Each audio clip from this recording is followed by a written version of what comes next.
Hey everyone, कैसे हो आप सब। आई होप आप सभी बहुत अच्छे होंगे, सेफ होंगे।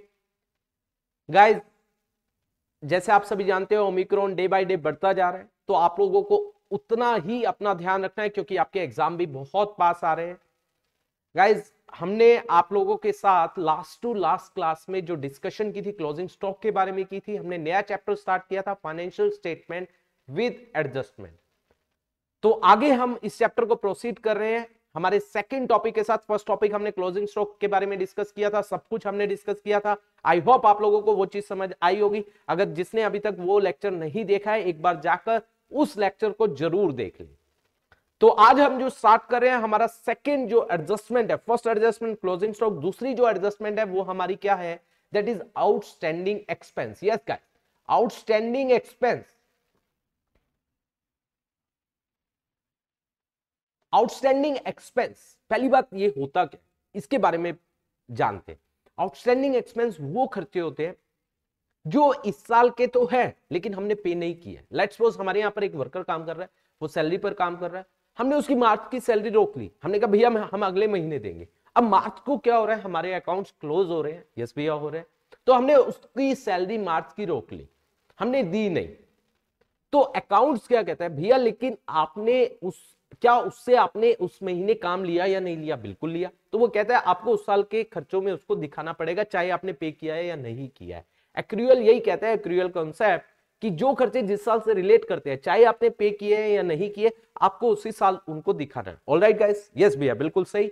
तो गाइस, आउटस्टैंडिंग एक्सपेंस रिप्रेजेंट करते हैं वो खर्चे जो वो खर्चे जिनसे हमने बेनिफिट तो ले लिया लेकिन हमने उनको अभी पे किया नहीं है, तो हमें उन खर्चों को भी बुक्स के अंदर दिखाना पड़ेगा।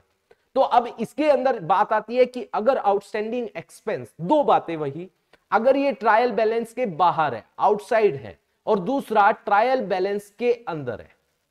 ऑलराइट गाइस, अब आपको पता है अगर ट्रायल बैलेंस के बाहर है तो ये दो जगह जाएगा, और अगर अंदर है तो एक जगह जाएगा। अब कहां जाएगा, तो ये बातें हम डिस्कस करने वाले। अगर ये ट्रायल बैलेंस के बाहर है तो क्या होगा, तो गाइज हमें इसकी जर्नल एंट्री पास करनी है।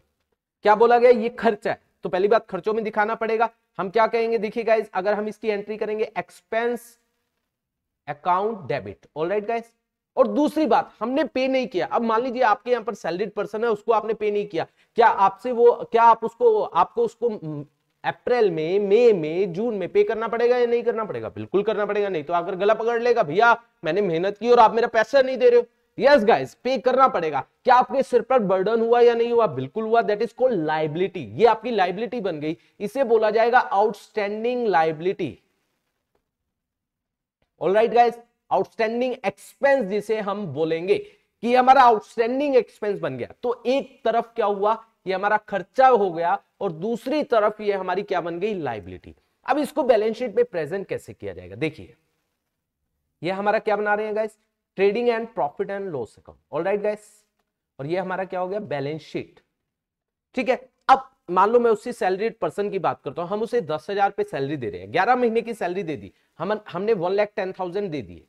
ये हमारा कहां आ रहा होगा, ट्रायल बैलेंस के अंदर आ रहा होगा। मान लीजिए मैं यहां पर बात करूं कि 1,10,000 जो पे कर दिया, ये ट्रायल बैलेंस में, लेट्स सपोज यहां पर सैलरी हमारी 1,10,000 आ रही है। ऑलराइट गाइस, ये हमारी 1,10,000 ट्रायल बैलेंस के अंदर आ रही है, जो हम ऑलरेडी पे कर चुके हैं, ये एक जगह जाएगी। तो ये हमारी प्रॉफिट एंड लॉस की डेबिट साइड पर आ गई। टू सैलरी कितना हो गया, 1,10,000। मैं इसको गाइस देखिए, मैं आपको एक चीज और बताना चाहूंगा, इसको आपको ये एक ही जगह जाएगी और आप इसको इनर कॉलम में दिखाइए, क्योंकि इससे रिलेटेड एडजस्टमेंट है, जिससे रिलेटेड एडजस्टमेंट है हमेशा उसको इनर कॉलम में दिखाइए। ये एक जगह जानी थी क्योंकि ट्रायल बैलेंस के अंदर है, चली गई।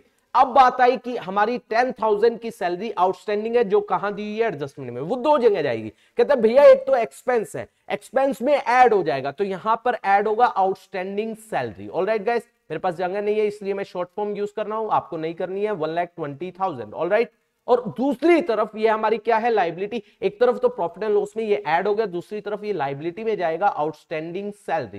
दैट वुड बी क्या आ जाएगा, 10,000। देखो इसको हमने एक जगह दिखाया लेकिन इसको हमने दो जगह दिखाया। आई होप ये बात आपको आई होगी समझ। तो इसका कहने का मतलब क्या हुआ, कोई भी आउटस्टैंडिंग एक्सपेंस है, पहली बात वो कंसर्न्ड एक्सपेंस में ऐड हो जाएगा, ठीक है, चाहे वो ट्रेडिंग में आ रहा है या प्रॉफिट एंड लॉस में आ रहा है। दूसरा वो हमारी लायबिलिटी बन जाएगी। अब बात आई अगर वो ट्रायल बैलेंस के अंदर है, तो अगेन वही बात जो मैंने क्लोजिंग स्टॉक के बारे में बताई थी, अगर ट्रायल बैलेंस के अंदर होगा, यस गाइस हमने उसकी जर्नल पास कर दी है, तो जब जर्नल पास की होगी तो हमने क्या एंट्री की होगी, हमने एंट्री की होगी expense, again expense account debit to outstanding expense, यही एंट्री की होगी। आउटस्टैंडिंग एक्सपेंस की होगी या नहीं की होगी, यस भैया बिल्कुल की होगी। तो जब जर्नल एंट्री पास की होगी तो इसका लेजर भी बना होगा, यस भैया बना होगा। तो एक्सपेंस में मान लीजिए सैलरी है, वो एक्सपेंस का भी बना होगा, आउटस्टैंडिंग एक्सपेंस का भी बना होगा, यस। तो यहां पर एक्सपेंस में टू में आउटस्टैंडिंग एक्सपेंस आया होगा या नहीं आया होगा, मान लो सैलरी है टू आउटस्टैंडिंग सैलरी आ रहा होगा या नहीं आ रहा होगा, बिल्कुल आ रहा होगा भैया। और आउटस्टैंडिंग एक्सपेंस में बाय में यहां पर क्या आ रहा होगा, एक्सपेंस।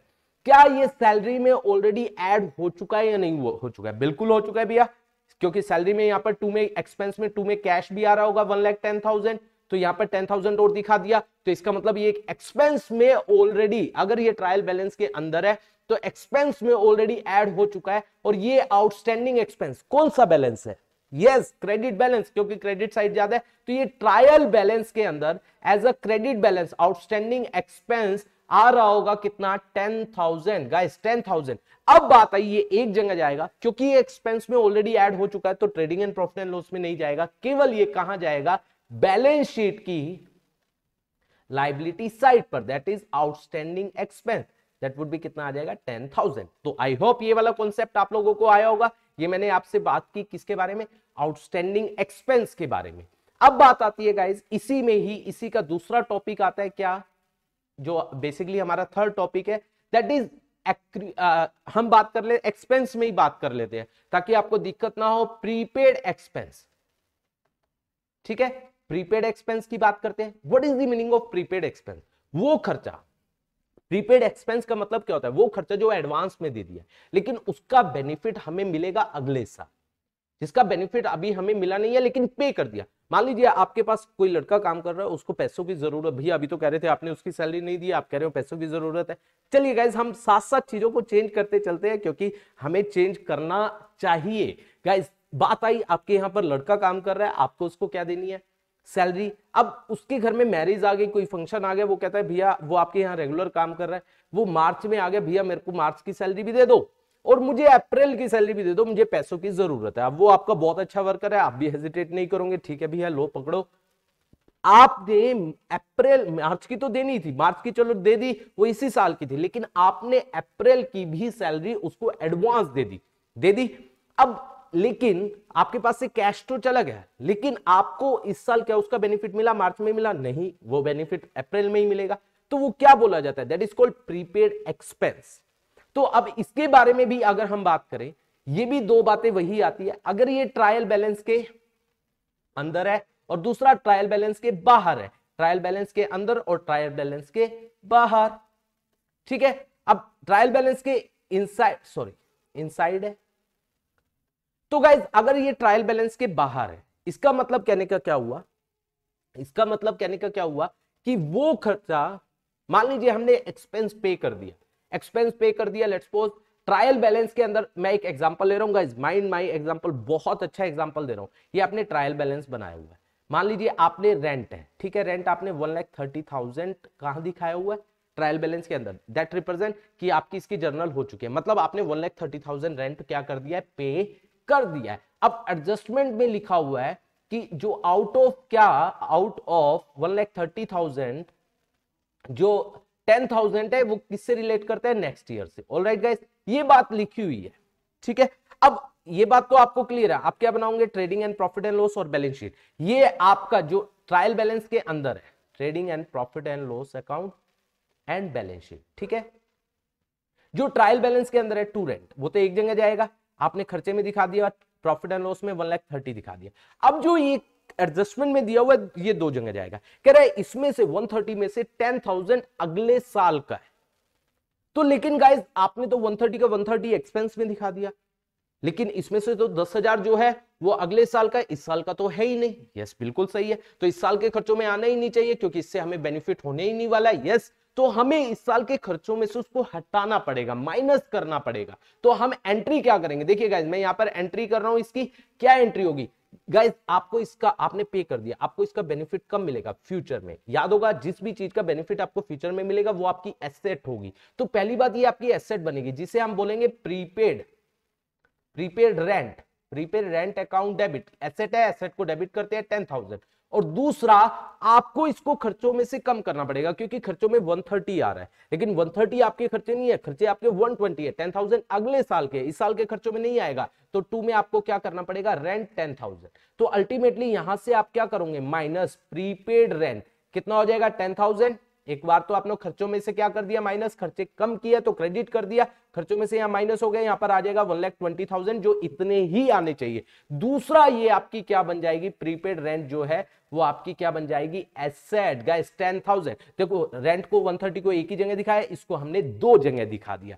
आई होप ये भी बात आपको समझ आई होगी। अगर ये ट्रायल बैलेंस के बाहर है, अब बात आई गाइस, अगर ये ट्रायल बैलेंस के अंदर है, मैं इसको नीचे ले लेता हूं। अगर ये ट्रायल बैलेंस के कहां है गाइस? अंदर है, इनसाइड है, तो क्या हुआ होगा गाइस? इसका मतलब इसकी केवल एक ही एंट्री हुई होगी, इसको एक ही जगह दिखाना है। अगर ये ट्रायल बैलेंस के अंदर है तो इसकी हम जर्नल एंट्री ऑलरेडी क्या कर चुके हैं? पास कर चुके हैं। तो इसका मतलब हमने जर्नल एंट्री ऑलरेडी क्या पास कर दी होगी? हमने एंट्री कर दी होगी prepaid rent account debit to rent.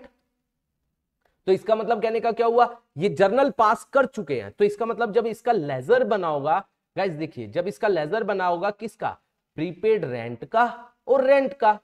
तो प्रीपेड रेंट में यहां पर 2 में क्या आ जाएगा? रेंट 10,000। और रेंट में बाय में क्या आ जाएगा? Prepaid rent. चेक करो, टू कैश आपने कितना किया था? 1,30,000। और इसमें से बाय प्रीपेड रेंट 10,000। क्या आपने इसमें से रेंट में से इसको माइनस कर दिया? यस भैया, हो गया। अब रेंट ट्रायल बैलेंस में कितना आएगा? चेक करो। अब रेंट जो आएगा, अगर हम ट्रायल बैलेंस बनाए, रेंट यहां पर कितना आएगा? 1,20,000, जिसमें से 10,000 ऑलरेडी डिडक्ट हो चुका है। और प्रीपेड रेंट भी एसेट है तो इसका डेबिट बैलेंस है, तो यहां पर रेंट आ जाएगा कितना? 10,000। अब बात आई ये कहां जाएगा? बात आई प्रीपेड रेंट अगर ट्रायल बैलेंस के अंदर है तो कहां जाएगा? तो आपको पता है या तो ट्रेडिंग अकाउंट में रेंट में से माइनस होगा, या दूसरा बैलेंस शीट की एसेट साइड पर। लेकिन रेंट में से ये ऑलरेडी क्या हो चुका है? माइनस हो चुका है। तो ये कहां जाएगा गाइस? बैलेंस शीट की एसेट साइड पर as a prepaid rent. I hope ये भी बात आपको समझ आई होगी। तो आज हम ये 2 टॉपिक, दैट इज किसके बारे में?